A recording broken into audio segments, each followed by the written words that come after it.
Bom, para cumprimentar o nosso poeta aqui da casa, eu vou começar aqui a minha exposição com 3 estrofes aqui, lembrando de Luiz Gonzaga. Luiz Gonzaga fez 100 anos um dia desses, e foi ele quem mais cantou o jumento. O bichinho agora está aposentado, no sertão tudo está motorizado, nunca vi tanta moto em movimento. O incentivo do governo é capital, o setor automotivo está em festa, e eu não sei se tudo isso lá presta, pois os carros e as motos fazem mal. Que nos digam os gastos lá do SUS, com os traumas ocorrendo nas cidades. Assim vamos debater nossa indústria com cuidado para ela não gerar maldades. Essa era a primeira saudação que eu queria fazer aqui. E dizer que é uma satisfação muito grande nós temos a oportunidade de estar aqui, agradecer a Fundacentro, na pessoa do presidente Eduardo Costa, agradecer ao Ministério do Trabalho, porque são raríssimas essas oportunidades, talvez não para o Teotônio, para o João Saboia, para os nossos colegas das universidades, mas para nós que integramos o Parlamento brasileiro, são cada vez mais raras as oportunidades de nós discutirmos os temas fundamentais do desenvolvimento do Brasil. Nós estamos há quase 10 períodos eleitorais desde a redemocratização, com as eleições para a presidência da República, e são visíveis os sinais da degeneração do Congresso Nacional e da degeneração do processo eleitoral, da escolha dos representantes da sociedade.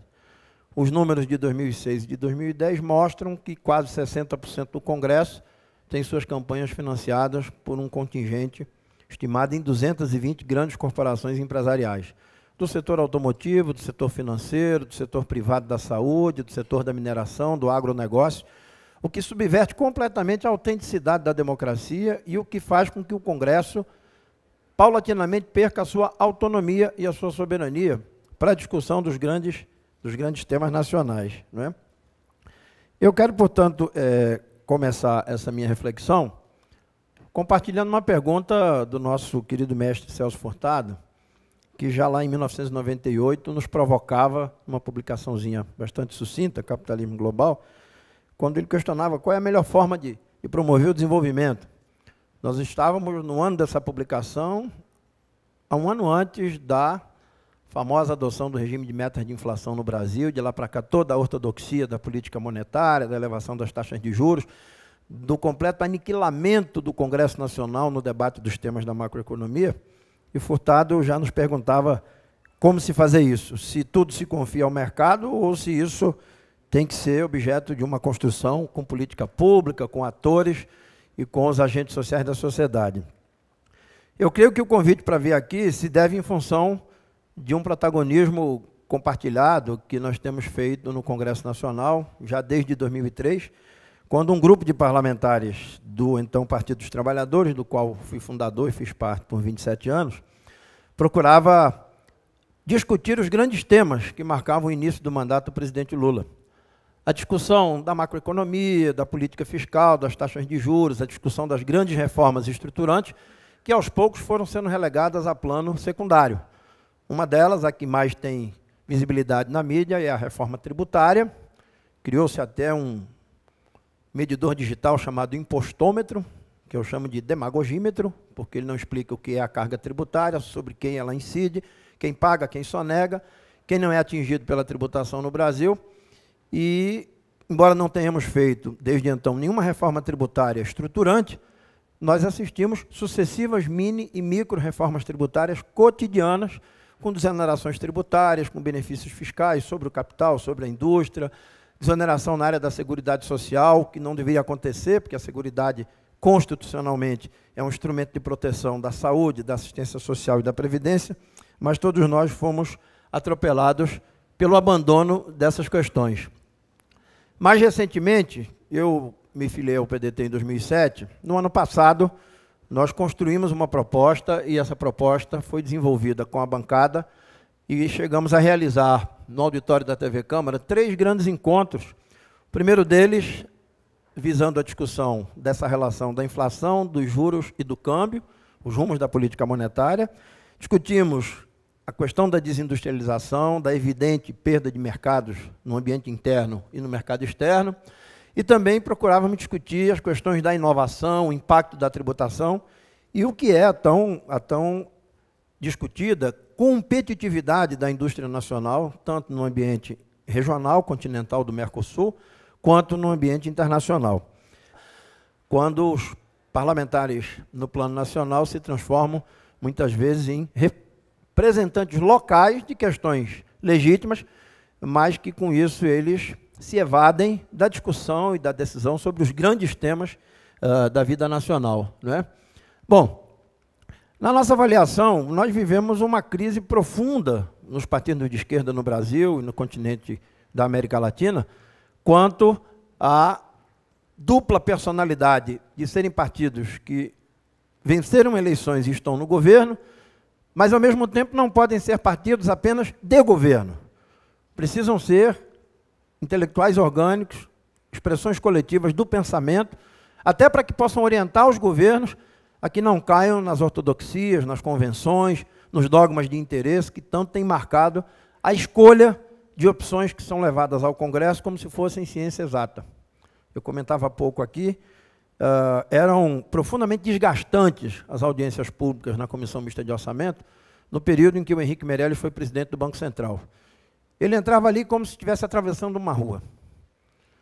Ele não dava a mínima, nem ele, nem a sua assessoria do Banco Central, para os questionamentos de um pequeníssimo grupo de parlamentares sobre as questões que são de competência do Banco Central, sobre o balanço do Banco Central, sobre a política monetária, como se fôssemos um bando de chatos, inconvenientes e irresponsáveis, questionando a virtuosidade daquelas políticas que marcaram a condução do Banco Central de 2003 a 2006 e de 2007 até o final do mandato do senhor Henrique Meirelles. Isso faz com que essa fragmentação e essa desconstituição do Congresso Nacional coloque um agente social fundamental, que é o Parlamento, numa posição subalterna. Sobretudo quando ele já é composto, submetido à supremacia das finanças privadas no financiamento privado de campanha. Então, aquilo que Furtado questionava como sendo essencial para a construção de uma política de Estado, para a decisão sobre a industrialização e o modelo de industrialização que o Brasil quer, o parlamento brasileiro é um zero à esquerda, com raríssimas exceções de audiências públicas, de alguns poucos parlamentares, mas hoje é um parlamento completamente submetido à lógica do mercado, à lógica do financiamento privado, né? No ano passado, nós chegamos a dar um passo no sentido de aproximar as fundações dos partidos para que nós pudéssemos fazer essa discussão. Foi quando, em novembro, lá no Rio de Janeiro, nos juntamos em 3 mesas de debate. O professor Teotônio teve a oportunidade de participar, Márcio Postman, Wilson Cano, Carlos Lessa, Beluso não foi o Bresser Pereira, Tânia Bacelar, seminário coordenado pelas 4 fundações dos partidos. Fundação Leonel Brizola Alberto Pasqualini, do PDT, Fundação João Mangabeira, do PSB, Maurício Grabois, do PCdoB, e a Fundação Perseu Abramo, do PT. Foi feita uma publicação, eu trouxe aqui para o professor Teotônio, ela está disponível. Essa publicação aqui, que, viu, poeta, eu gostaria muito que ela fosse transformada em cordel e multiplicada aos milhões, porque certamente essa publicação e o seu conteúdo não repercutiram na Globo News, os comentários do Sardenberg na CBN, e não repercutirão nas páginas dos grandes jornais de economia do nosso país. Mas foi um momento riquíssimo e que exige de nós, especialmente nós, promotores desse debate, pelas fundações, um esforço de publicização desses debates, um esforço de ampliação e de lavratura desses conteúdos, para que possamos prosperar, pelo menos, na decisão de que os diretórios nacionais dos partidos que estão representados por essas fundações, no mínimo deflagrem o debate das suas próprias fundações, para que as fundações não fiquem no campo do proselitismo, dos grandes encontros de congraçamento, onde chamamos as maiores expressões da academia, os nossos melhores economistas, pesquisadores, e eles fazem aquele debate, e há uma grande catástrofe, depois todo mundo vai embora e os partidos continuam tomados pelo fisiologismo, pelo assistencialismo, pela barganha dos projetos e da liberação do orçamento do governo federal, né?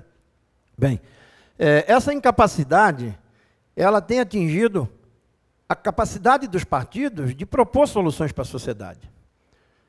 o parlamento vira um apêndice dos interesses das direções partidárias, e aquela pujança que marcou a esquerda na oposição, sobretudo durante a redemocratização, ela praticamente desapareceu. Os grandes debates não são mais citados.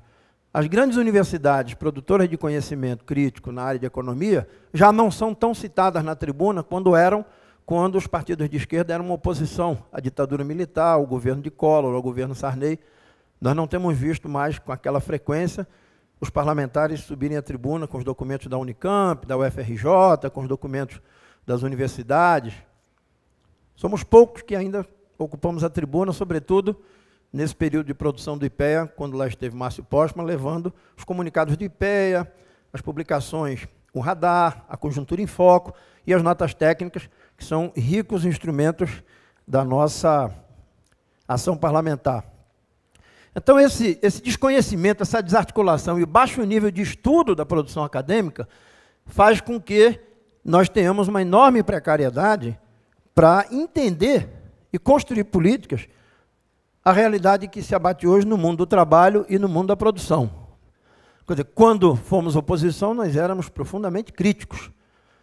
Só que depois da eleição do presidente Lula em 2003, o que se verificou foi uma adesão cada vez mais à crítica, a um conjunto de paradigmas, a um conjunto de convenções herdadas que justificaram até recentemente a maior parte dessas políticas em curso. Eu vou citar alguns exemplos. O diagnóstico da inflação no Brasil.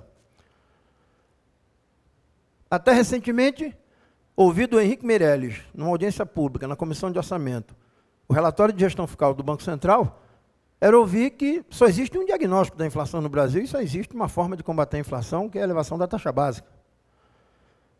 E aí, em 2006, o Sicsul publica Emprego, Juros e Câmbio, e lá no capítulo 5 fala das concepções keynesianas, não monetaristas de combate à inflação, e no capítulo 10 fala do regime de metas da inflação.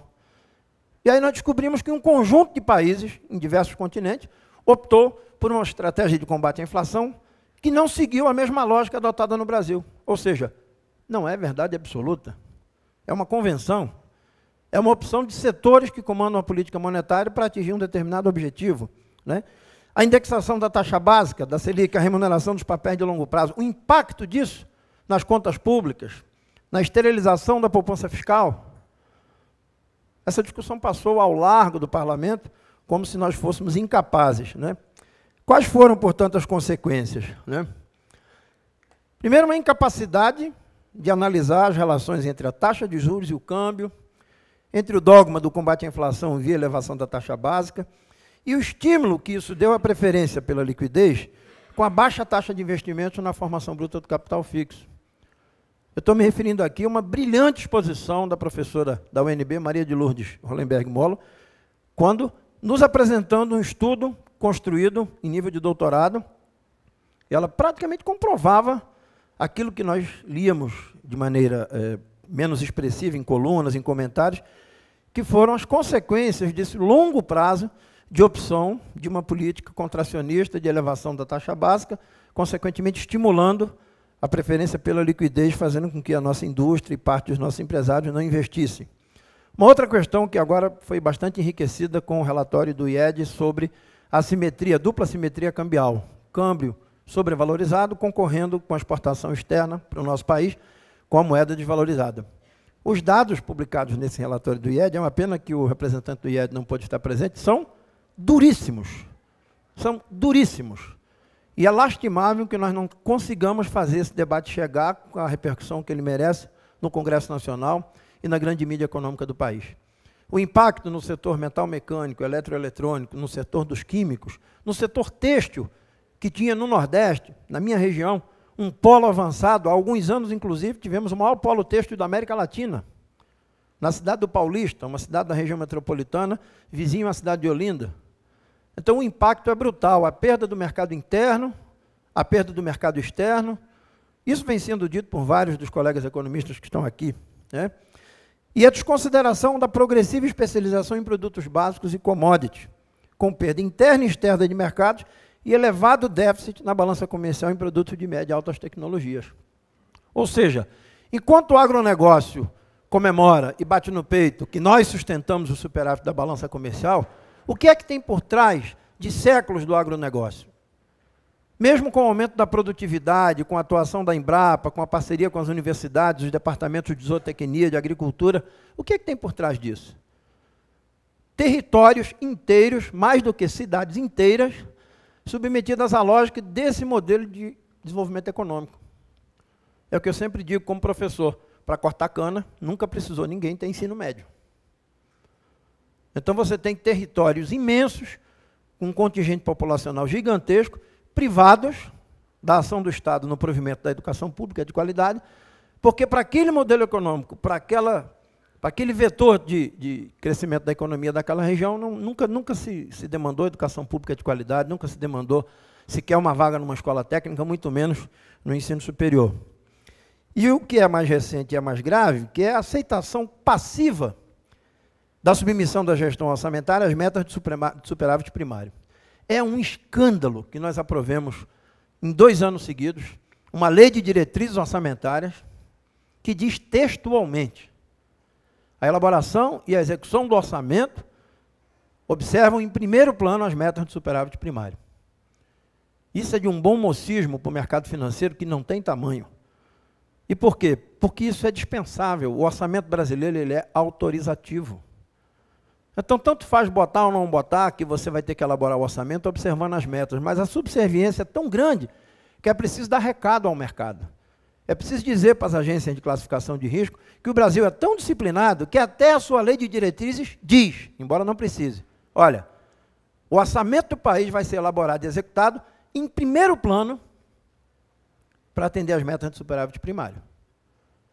Um país inteiro é atingido por uma carga tributária brutal, regressiva, em que para o cidadão comum o tributo é insonegável, para o assalariado o tributo é insonegável, para o cidadão comum as desonerações praticamente nunca vão lhe atingir, é uma briga tremenda a correção da tabela do imposto de renda para os assalariados, mas para o andar de cima as desonerações se transformaram na menina dos olhos das políticas contracíclicas para poder atingir o aquecimento da economia.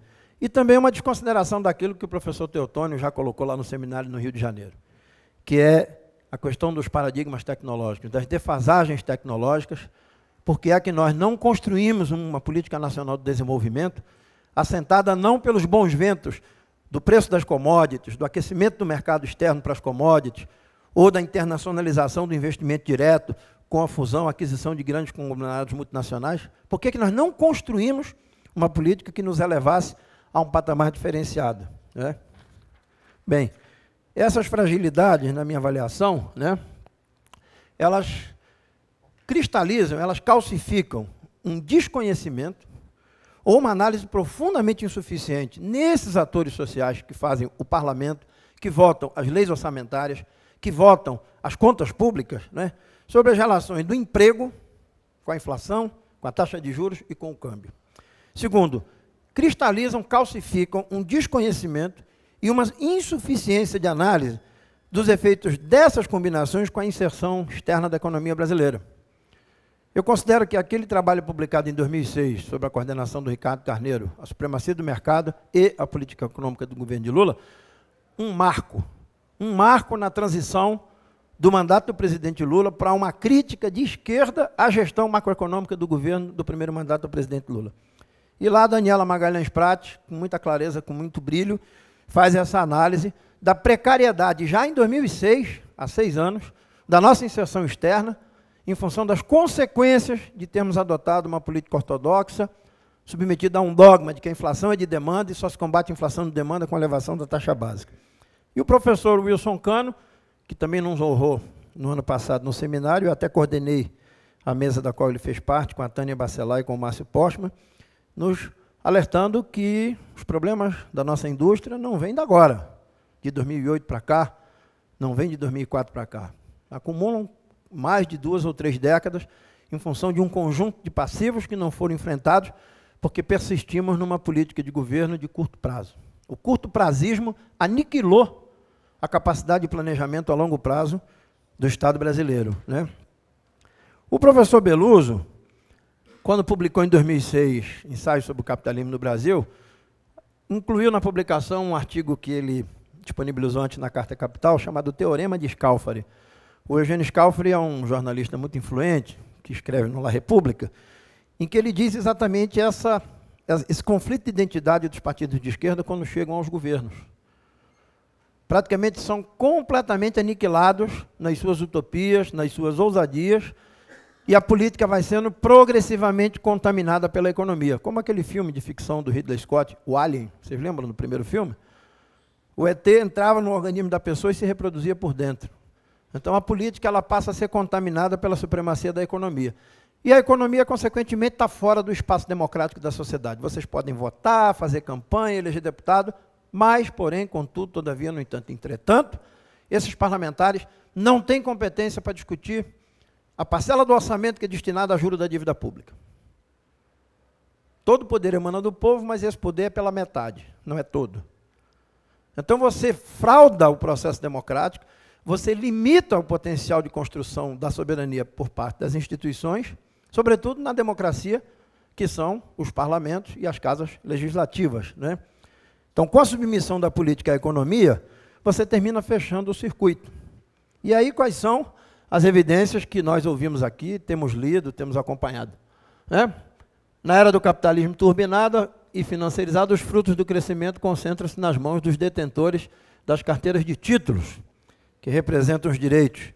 Isso Beluso republicou agora no antecedente da Tormenta, mas já havia publicado antes também.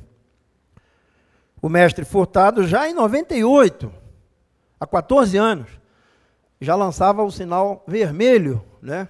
Se não roxo, hematoma, da crise e da supremacia dos mercados na divisão da riqueza mundial.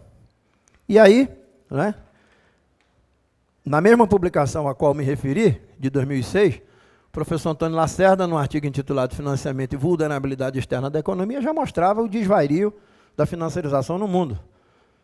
A progressiva descolagem da riqueza do mundo do trabalho e da produção para o mundo da financiarização. E eu que sou de um partido que, no artigo 1º, reconhece que só o trabalho e conhecimento são fontes produtoras de riqueza, fico irado, como se diz na minha terra. Não dá para conviver com uma economia em que metade do orçamento é para financiamento da dívida pública. Fora o refinanciamento. Nós estamos, desde 1999, submetidos a essa ordem dogmática de que a sustentabilidade da relação dívida-PIB e o agrado aos credores faz com que o Brasil tire boas notas, segundo os B10 das agências de classificação de risco, né? Bem, configura-se, portanto, essa forte tendência ao rentismo, essa tentação do cão de levar o empresariado a abortar os projetos de investimento e migrar para o rentismo.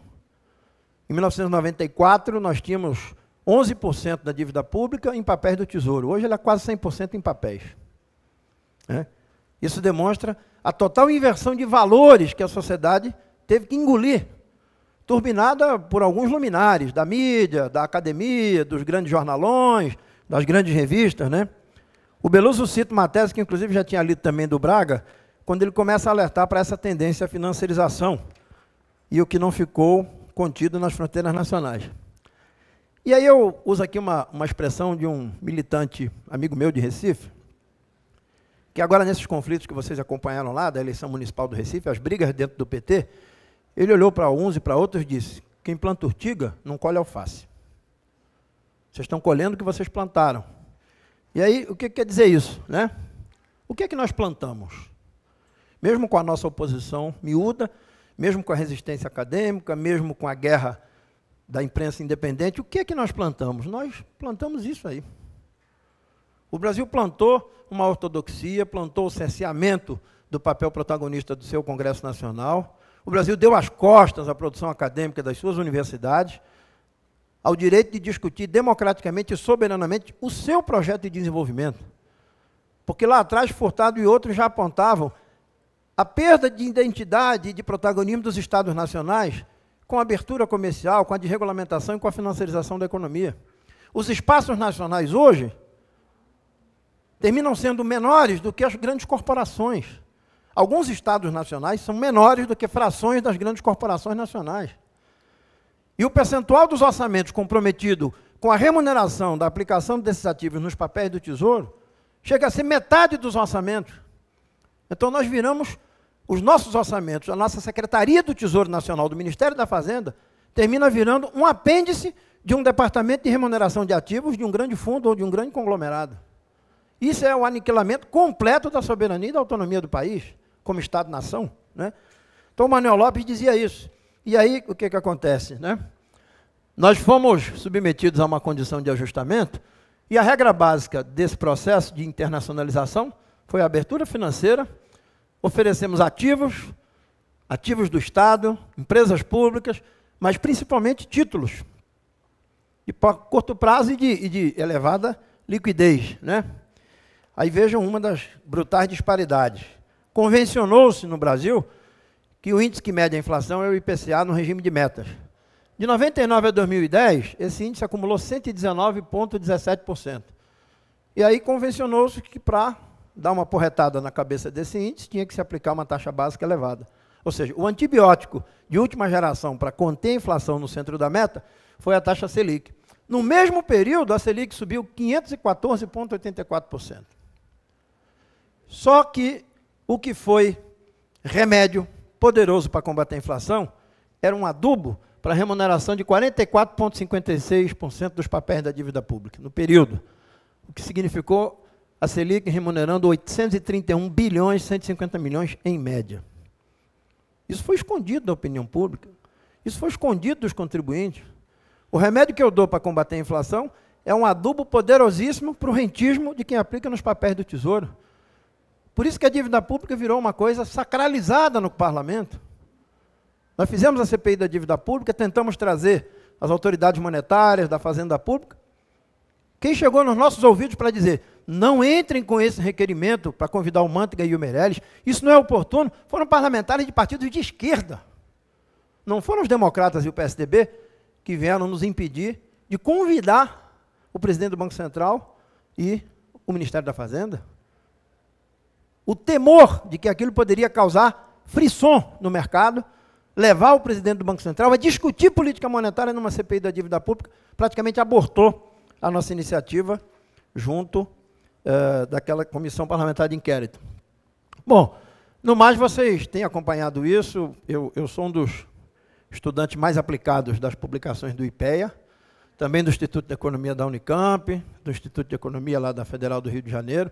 Já cobrei do reitor da minha universidade, eu sou da área de educação da Federal de Pernambuco, que quero também acessar as fontes lá do Departamento de Economia da Universidade Federal de Pernambuco, mas há uma disparidade muito grande entre o significado dessas contribuições e aquilo que hoje o Congresso considera importante. Hoje o Congresso considera importante cargos nos ministérios, liberação de emendas parlamentares, comprar prefeitos e eleger parlamentares nas escalas inferiores. O Congresso Nacional hoje não representa a preocupação com a soberania e com a autonomia do país. Digo isso aqui porque eu já disse lá, publicamente, junto aos demais parlamentares. Então, plantando urtiga, né? Inserção subalterna ao processo de globalização financeira, submissão às convenções anti-inflacionárias pró-rentismo, drenagem da poupança para juros e amortização da dívida, baixa capacidade de investimento público, um dos mais baixos da América Latina, saiu recentemente um documento da CEPAL sobre isso, e aí uma questão da infraestrutura social. Crônico subfinanciamento da educação básica e baixo percentual de acesso ao ensino superior. Baixa qualificação da mão de obra, uma posição inferior em pesquisa e desenvolvimento, e um investimento direto estrangeiro que vem para cá, dança forró, brinca carnaval e vai embora, sem nenhuma contrapartida no transbordamento na economia interna das tecnologias, né? Então, quem planta urtiga, colhe o quê? Colhe urtiga, não colhe alface, né? Desindustrialização negativa, o Miguel Bruno participou conosco da mesa sobre desindustrialização, a mesa promovida pela bancada do PDT, e registra que esse índice de industrialização, comparando-se aos demais países, é precoce, porque nós temos 1/3 da renda média per capita desses países, já estamos nos desindustrializando. O IPEA publicou, de autoria da Fernanda Denegre, um relatório bastante oportuno sobre os indicadores dessa desindustrialização e da reprimarização da pauta de exportações, uma baixa ocupação em média e alta tecnologia e um déficit elevado na balança comercial. Mas enquanto o agronegócio garante o sinal vermelho, o sinal verde da balança comercial, parece-nos que está tudo bem. E aí veja um dado que foi publicado pelo IPEA, no comunicado 134, apesar da desconcentração espacial, muito bem posta aqui pelo professor Saboia. Apesar do crescimento do nível de emprego e da massa salarial no PIB, a nossa participação, a evolução da participação do rendimento do trabalho na renda nacional ainda está abaixo do índice de 1995. Ou seja, a desgraça foi muito grande para que a gente consiga recuperar aqueles patamares que tínhamos, claro que hoje com uma outra modalidade de desconcentração do acesso ao mercado de trabalho, né? Também publicado pelo Radar 21 do IPEA, a composição das ocupações, segundo os níveis de produtividade, vocês vejam que o maior percentual das ocupações estão exatamente naquelas esferas de baixa produtividade. Baixa escolaridade, pouca inversão tecnológica, muitas vezes é o voluntarismo das empresas que gera uma política de desenvolvimento regional.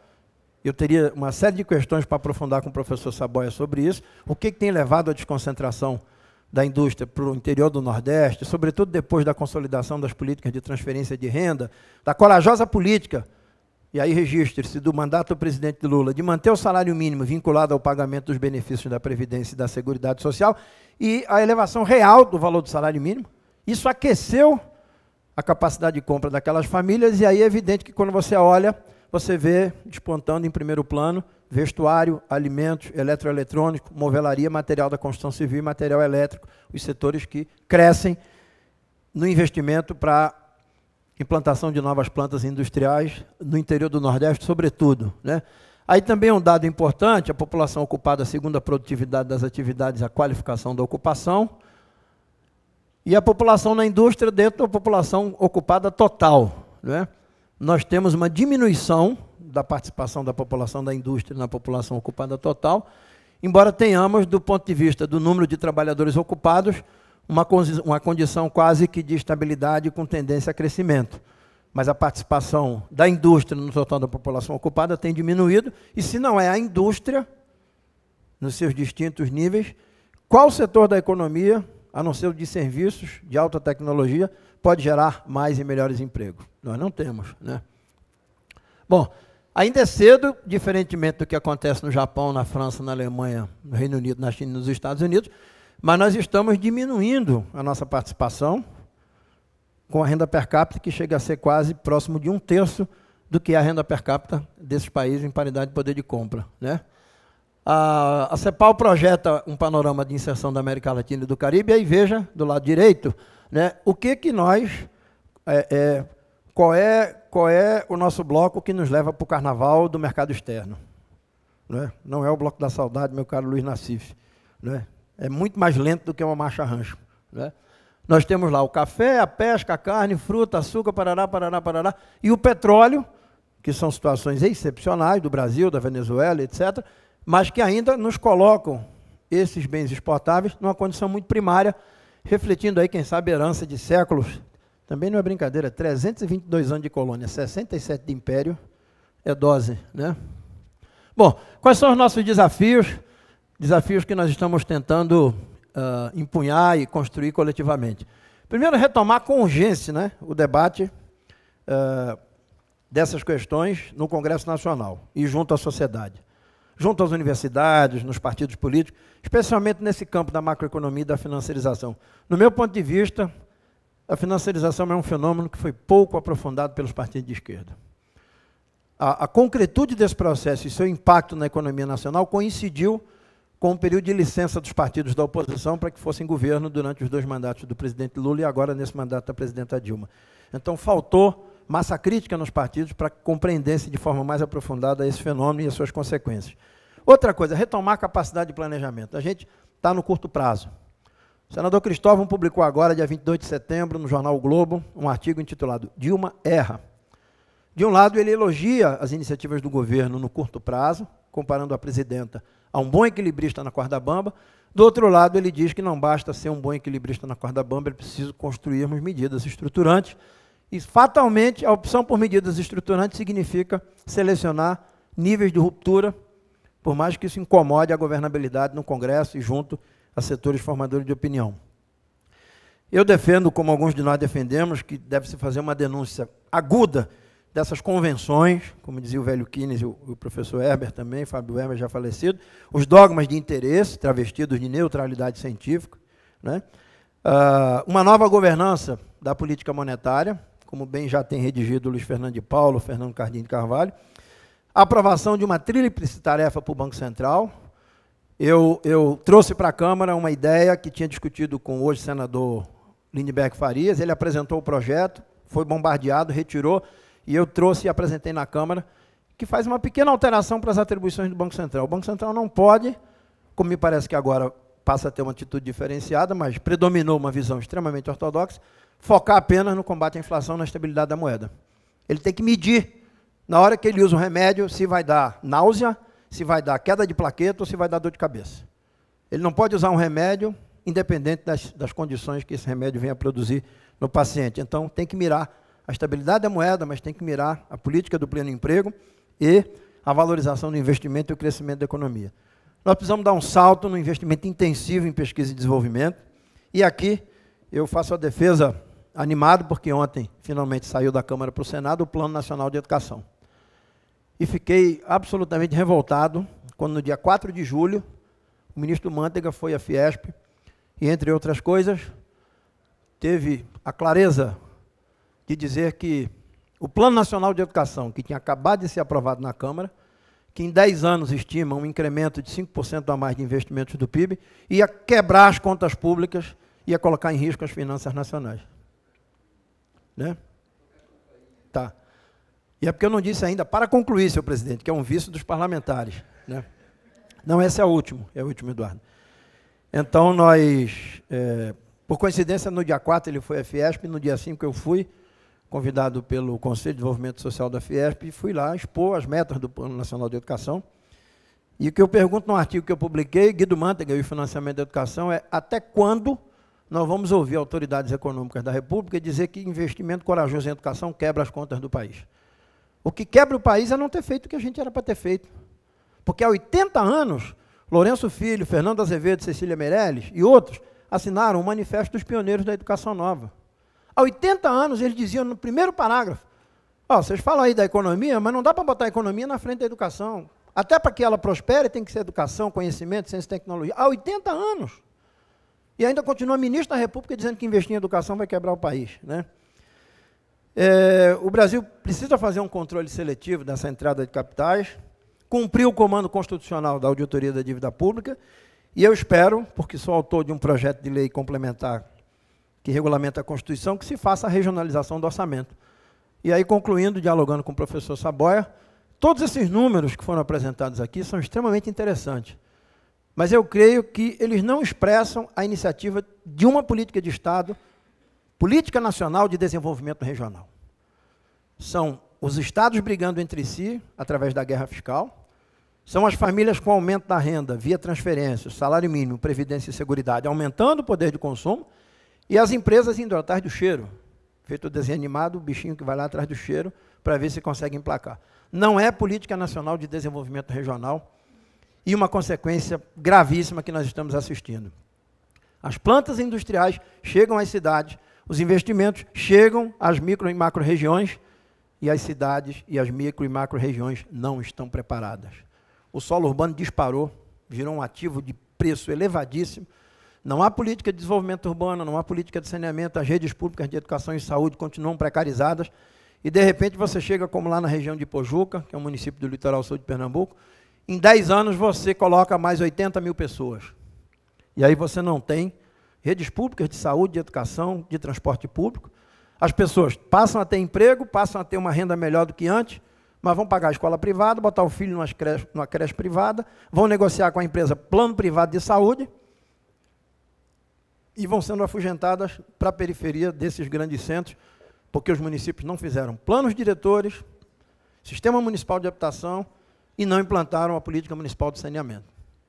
Então, nós temos que ter o cuidado de nos anteciparmos a essa nova espacialização da distribuição da indústria, para que nós não criemos nas costas desse novo milagre, como foi há 40 anos, todo um caos urbano que leva as cidades a uma situação insustentável. E eu encerraria, de fato, questionando a opção que o governo tem feito de focar na indústria automobilística com incentivos à reativação da economia e o mercado interno. O que a indústria de automóveis e de motocicletas tem produzido nas cidades, em primeiro lugar, é a crise da mobilidade urbana. Em segundo lugar, a ingovernabilidade do transporte de massas nas cidades. E, em terceiro, com graves consequências orçamentárias, os gastos do Sistema Único de Saúde no atendimento dos traumas derivados dos acidentes de moto e de automóveis nas grandes cidades. Está aqui o nosso doutor em medicina, mestre em saúde pública, que pode comprovar isso. Então, esse modelo é burro. Um modelo que alavanca a indústria automobilística para alavancar o PIB e dá as costas e faz vista grossa ao impacto disso, não é porque aposentaram os jumentinhos que o Luiz Gonzaga cantou que eu estou falando mal disso, não. É porque a situação é grave. Nós atuamos na Frente Parlamentar da Saúde, eu sou da Comissão de Seguridade, e o Brasil precisa encontrar um termo, ou seja, tem que ter política nacional de desenvolvimento integrado. Não pode ter só política setorial pendurada na escassez de outras políticas. É isso que eu queria compartilhar. Muito obrigado.